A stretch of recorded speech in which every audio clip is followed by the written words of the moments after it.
10 बातें जो कृष्ण के जीवन को बनाती है महान। जन्म से लेकर देहत्याग तक भगवान कृष्ण के जीवन की लगभग हर घटना में कोई सूत्र है। युद्ध भूमि पर दिया गया गीता का उपदेश संसार का श्रेष्ठतम ज्ञान माना जाता है।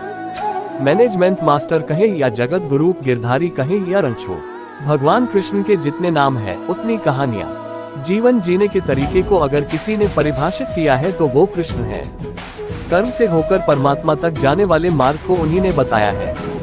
संसार से वैराग्य को सिरे से नकारा, कर्म का कोई विकल्प नहीं ये सिद्ध किया। कृष्ण कहते हैं, मैं हर हाल में आता हूँ, जब पाप और अत्याचार का अंधकार होता है तब भी, जब प्रेम और भक्ति का उजाला होता है तब भी। दोनों ही परिस्थिति में मेरा आना निश्चित है। वैसे तो कृष्ण का संपूर्ण जीवन ही एक प्रबंधन की किताब है, जिसे सैकड़ों हजारों बार कहा सुना जा चुका है।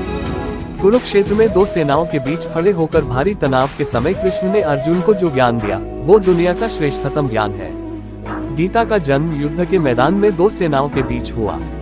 जीवन की श्रेष्ठतम बातें भारी तनाव और दबाव में ही होती हैं। अगर आप दिमाग को शांत और मन को स्थिर रखने की कोशिश करें तो सबसे बुरी परिस्थितियों में भी आप अपने लिए कुछ बहुत बेहतरीन निकाल पाएंगे। ये कृष्ण सिखाते हैं। गीता पढ़ने से पहले अगर इसी बात को समझ लिया जाए तो गीता पढ़ना सफल हुआ।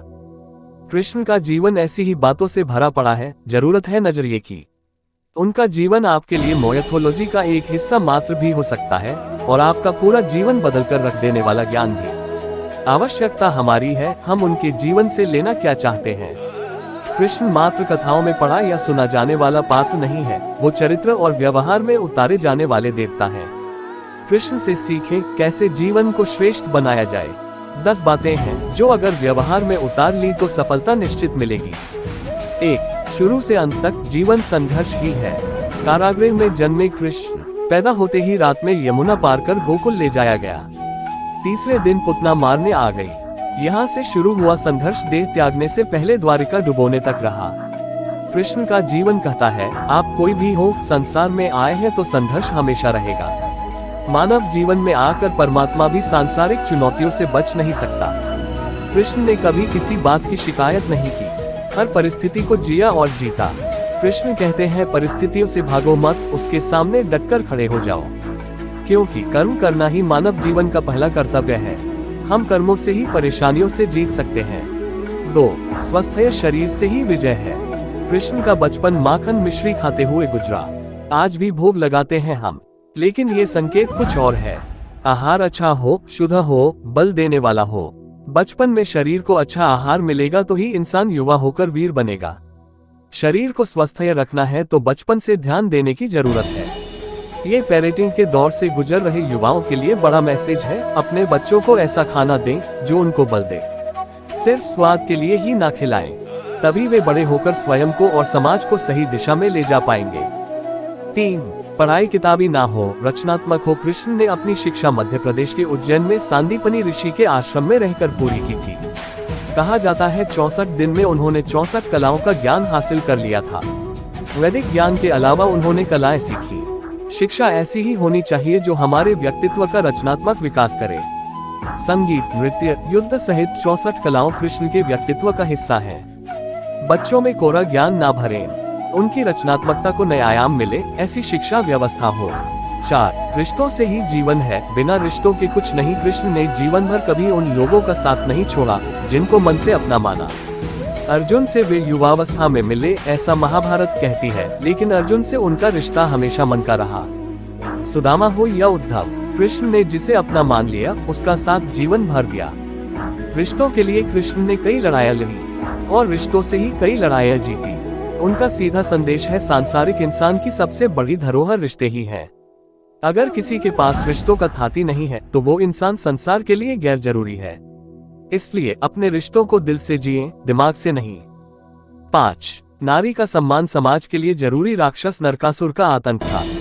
करीब 1600 महिलाओं को उसने अपने महल में कैद किया था। महिलाओं से बलात्कार में उसे सुख मिलता था।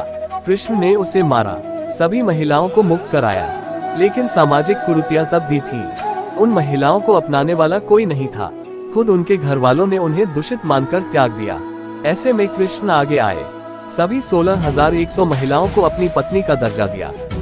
समाज में उन्हें सम्मान के साथ रहने के लिए स्थान दिलाया। कृष्ण ने हमेशा नारी को शक्ति बताया, उसके सम्मान के लिए तत्पर रहे। पूरी महाभारत नारी के सम्मान के लिए ही लड़ी गई। आप कृष्ण भक्त हैं तो अपने आसपास की महिलाओं का पूरा सम्मान करें।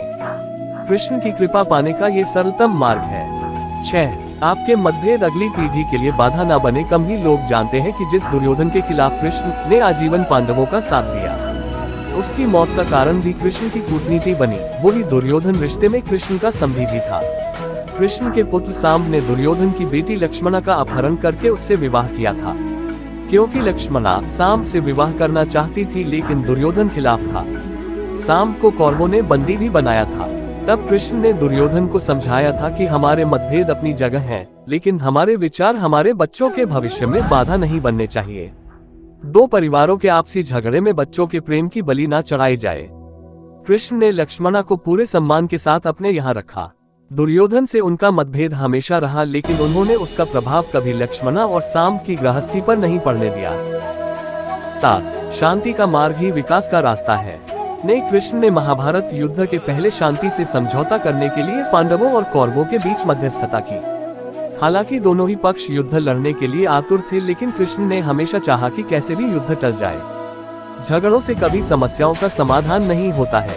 शांति के मार्ग पर चलकर ही हम समाज का रचनात्मक विकास कर सकते हैं। कृष्ण ने समाज की शांति से मन की शांति तक दुनिया को ये समझाया कि कोई भी परेशानी तब तक मिट नहीं सकती जब तक वहाँ शांति ना हो।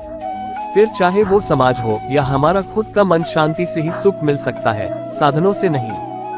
8. हमेशा दूरगामी परिणाम सोचे। में महाभारत में जुए की घटना के बाद पांडवों को वनवास हो गया। कृष्ण ने अर्जुन को समझाया कि ये समय भविष्य के लिए तैयारी करने का है। महादेव शिव, देवराज इंद्र और दुर्गा की तपस्या करने को कहा। कृष्ण जानते थे कि दुर्योधन को कितना भी समझाया जाए, वो पांडवों को कभी उनका राज्य नहीं लौटाएगा। तब शक्ति और सामर्थ्य की जरूरत होगी। कर्ण के कुंडल कवच पांडवों की जीत में आड़े आएंगे, ये भी वे जानते थे। उन्होंने हर चीज पर बहुत दूरगामी सोच रखी। कोई भी फैसला तात्कालिक आवेश में नहीं लिया।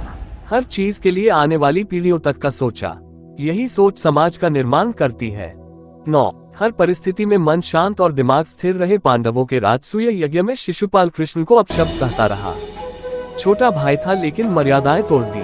पूरी सभा चकित थी, कुछ क्रोधित भी थे, लेकिन कृष्ण शांत थे, मुस्कुरा रहे थे। शांति दूत बनकर गए तो दुर्योधन ने अपमान किया। कृष्ण शांत रहे। अगर हमारा दिमाग स्थिर है, मन शांत है, तभी हम कोई सही निर्णय ले पाएंगे। आवेश में हमेशा हादसे होते हैं, ये कृष्ण सिखाते हैं। विपरीत परिस्थितियों में भी कभी विचलित नहीं होने का गुण कृष्ण से बेहतर कोई नहीं जानता। 10. लीडर बने, श्रेय लेने की होड़ से बचे। कृष्ण ने दुनिया भर के राजाओं को जीता था, जहां ऐसे राजाओं का राज था जो भ्रष्ट थे, जैसे जरासंध, लेकिन कभी किसी राजा का सिंहासन नहीं छीना।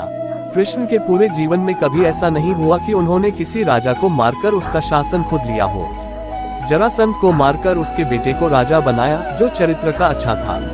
सभी जगह ऐसे लोगों को बैठाया जो धर्म को जानते थे। कभी किंग नहीं बने, हमेशा किंगमेकर की भूमिका में रहे। महाभारत युद्ध में भी खुद हथियार नहीं उठाया, पूरा युद्ध कूटनीति से लड़ा। पांडवों को सलाह देते रहे, लेकिन जीतने का श्रेय भीम और अर्जुन को दिया।